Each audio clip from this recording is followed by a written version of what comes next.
স্বল্প ও মধ্যম আয়ের মানুষের জন্য ঢাকা ও আশপাশের বিভিন্ন এলাকায় চলমান রয়েছে রাজধানী উন্নয়ন কর্তৃপক্ষ রাজুকের প্লট ও ফ্ল্যাটের কয়েকটি প্রকল্প। এর মধ্যে সবচেয়ে বড় পূর্বাচল নতুন শহর প্রকল্প। ২০০৫ সালে শুরু হয় এর কার্যক্রম। ধাপে ধাপে এই প্রকল্পের বাজেট বাড়লেও এখনও বাকি অনেক কাজ। অধিকাংশ প্লটে তৈরি হয়নি রাস্তা বা কোনো ধরনের সীমানা, যে কারণে ভোগ দখলে যেতে পারছেন না প্লট মালিকরা।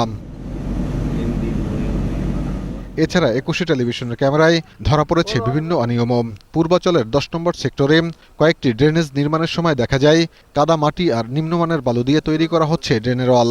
নির্মাণ শ্রমিকরা স্বীকার করলেন কম সিমেন্ট আর নিম্নমানের ইট দিয়ে ওয়াল তৈরির কথা। বালু না কাদা? একটু কাদা আছে। একটু কাদা আছে? জি, বালুই কিন্তু কাদা আছে। এটা পয়লা মাটি আছে। সেটা বলুন যে পয়লা মাটি। প্রকল্পের সুপারভাইজার জানান, ঠিকাদার ইচ্ছামতো কাজ করে, তাতে বাধা দিলে তাদেরকে হুমকি দেওয়া হয়। লেবাররা আমাদের উপরে খেপে ওঠে। জিজ্ঞেন লেবারকে ডাক দেন, এই যে আমি কাজে বাধা দেই, এটা তো তাদের ডিস্টার্ব হয়, কাজের ক্ষতি হয়। দায়িত্বপ্রাপ্ত সহকারী প্রকৌশলীর সঙ্গে যোগাযোগ করলে তিনিও জানান, ইট বালু সিমেন্ট কিছুই ঠিক নেই। ইটগুলো কয় নম্বর এটা বলেন তো? এই যে এইগুলা ২ নম্বর ইট দিছে, ৩ নম্বর, ১ নম্বর ইট না। নদী থেকে যখন বালুটা তোলার পরে ২-৪টা মাটিতে এরকম প্রবলেম দেখা দেয়। ঠিকাদারি প্রতিষ্ঠান 9 স্টারের ম্যানেজারও স্বীকার করলেন নিম্নমানের সামগ্রী ব্যবহারের কথা। না, এই বলে দেওয়ার কথা না, কিন্তু ইটটা কয় নম্বর?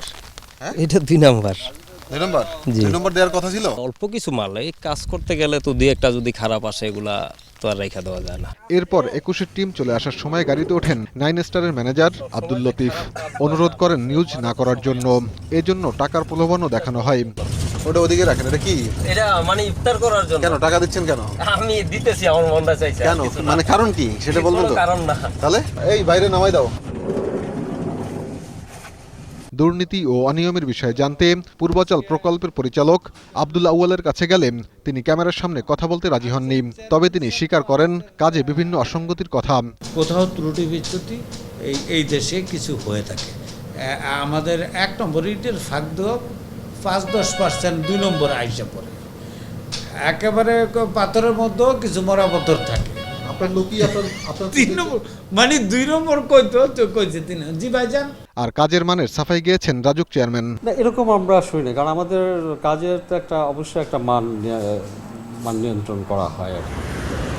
পরিকল্পিত নগরায়নের মাধ্যমে বাসযোগ্য হবে রাজধানী, এমনটাই প্রত্যাশা নগরবাসীর। সাইদুল ইসলাম, ২১ টেলিভিশন, ঢাকা।